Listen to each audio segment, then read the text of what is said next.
ایک دفعہ کا ذکر ہے کہ خراساں کا ایک مشہور فقیہ بغداد آیا تو خلیفہ ہارون رشید کو بھی اس سے ملاقات کا شوق پیدا ہوا، تو اس نے اسے دربار میں بلایا، گرم جوشی سے اس کا خیر مقدم کیا اور بڑی قدر و منزلت کے ساتھ اپنے پاس بٹھایا۔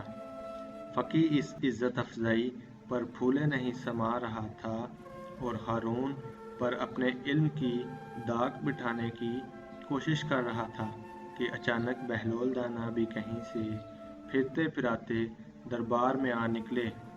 بہلول نے سلام کیا تو ہارون نے بہلول کو بیٹھنے کے لیے کہا، تو فقیہ نے بہلول کا معمولی لباس، بوسیدہ گدڑی اور دھول میں اٹی ہوئی جوتیاں دیکھیں تو قدرے خیرت خلیفہ ہارون رشید سے بولا کہ آپ بہت مہربان اور فرات دل ہیں کہ معمولی لوگوں کو بھی اپنے دربار میں جگہ دیتے ہیں۔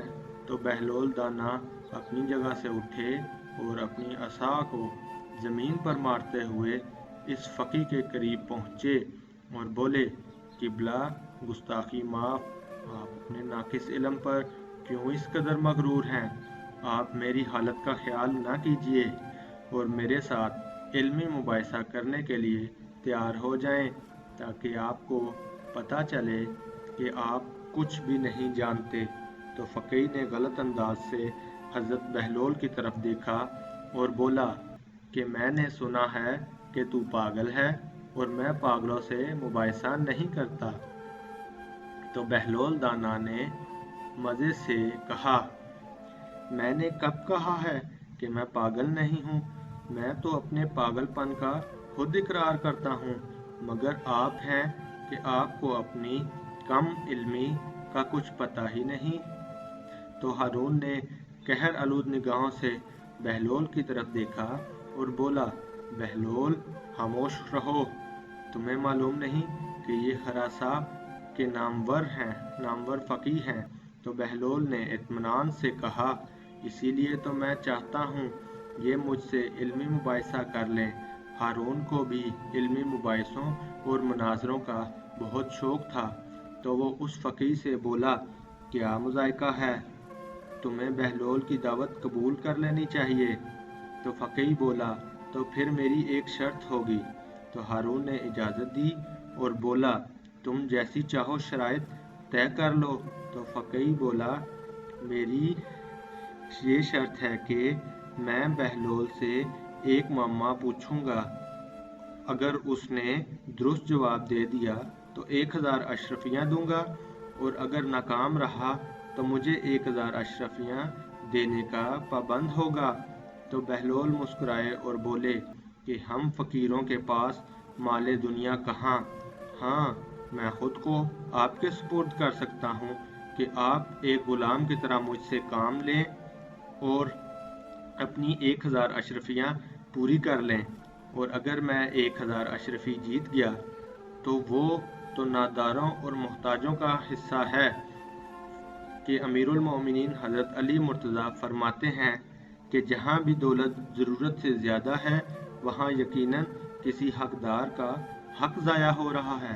تو فقیہ نے کہا کہ مجھے منظور ہے، اور کیا تم تیار ہو کہ میرا معمہ کرو؟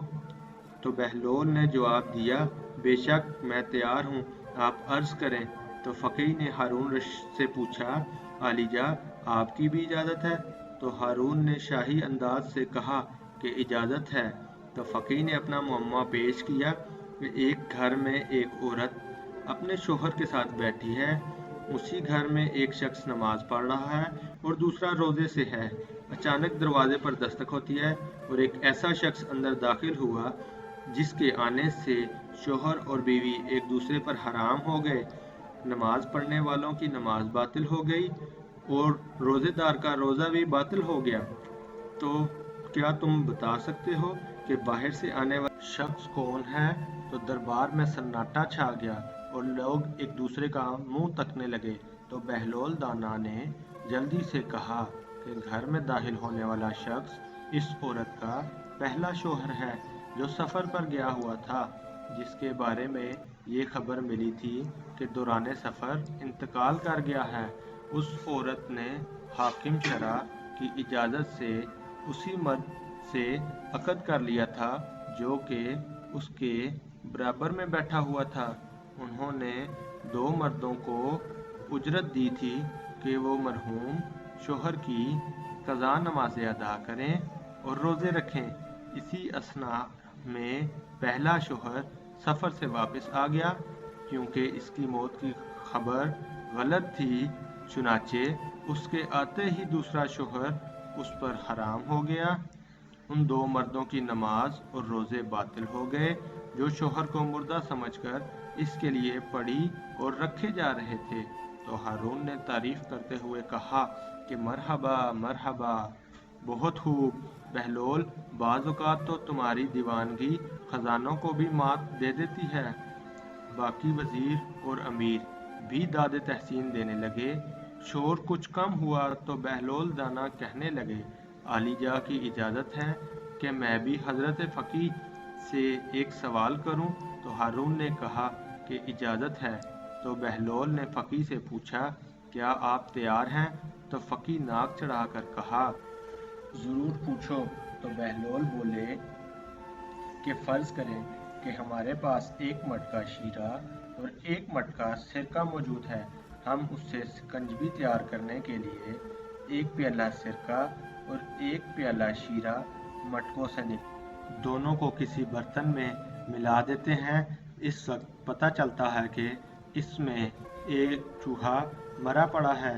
تو کیا آپ بتا سکتے ہیں کہ وہ مرا ہوا چوہا سرکہ کے مٹکے میں تھا یا شیرہ کے مٹکے میں؟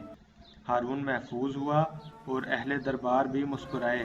سب کی نگاہیں فقی پر لگی ہوئی تھیں کہ وہ اس معمہ کو کس طرح حل کرتا ہے۔ وہ گہری سوچ میں غرق ہو گیا اور بہت دیر تک ایک لفظ بھی نہ بول سکا۔ تو خلیفہ ہارون رشید اتنا انتظار نہ کر سکا اور بولا، بہلول، تو تمہارا معمہ حل کرنے میں 1 لمحہ بھی نہیں لگایا تھا، تمہیں بھی اس سوال کا جواب اسی طرح دینا چاہیے۔ تو فقی نادم سا ہو گیا، اس کی نگاہیں جھک گئی، اسے اپنی کم علمی کا اعتراف کرنا ہی پڑا اور بولا کہ عالی جاؤ، میں یہ معمہ حل نہیں کر سکتا۔ تو ہارون نے بہلول کی طرف دیکھا اور بولا، بہلول، بہتر یہی ہے کہ تم اس معمہ کو حل کر دو۔ تو وہ بہلول مسکرائے اور بولے، کیا حضرت فقی اب بھی اپنی ناسمجھی کے قائل ہوئے ہیں یا نہیں؟ تو فقی بولا، بہلول، تم نے مجھے احساس دلا دیا کہ علم کی کوئی حد نہیں، کسی کی ظاہری حالت کو دیکھ کر اس کو کم تر خیال نہیں کرنا چاہیے۔ تو بہلول بولے، تو سنیے جناب، ہمیں چاہیے کہ اس چوہے کو سکنجبی سے نکال کر دھو لیں، پھر اس کا پیٹ چاک کریں۔ اگر اس کے پیٹ میں سرکہ ہوا تو سمجھیں کہ وہ سرکہ کے مٹکے میں تھا، اور اگر شیرہ ہوا تو پھر اس نے شیرہ میں ڈبکی لگا کر جان دی ہے، لہٰذا جو کچھ بھی اس کے پیٹ میں ہوا اس شے کے مٹکے کو ضائع کر دینا چاہیے۔ تو اہل دربار ہش ہش کر اٹھے۔ ہارون بھی بہت محفوظ ہوا، اس نے بہلول کو آفرین کہی۔ فقی نے سر جھکایا اور 1000 اشرفی اس کے سامنے ڈھیر کر دی۔ تو بہلول دانا نے تمام اشرفیاں سمیٹ کر اپنی جھولی میں ڈالی اور محل سے باہر نکلتے ہی ضرورت مندوں میں بانٹنے لگے۔ جب وہ اپنے بسیرے میں پہنچے تو ان کی جھولی خالی تھی۔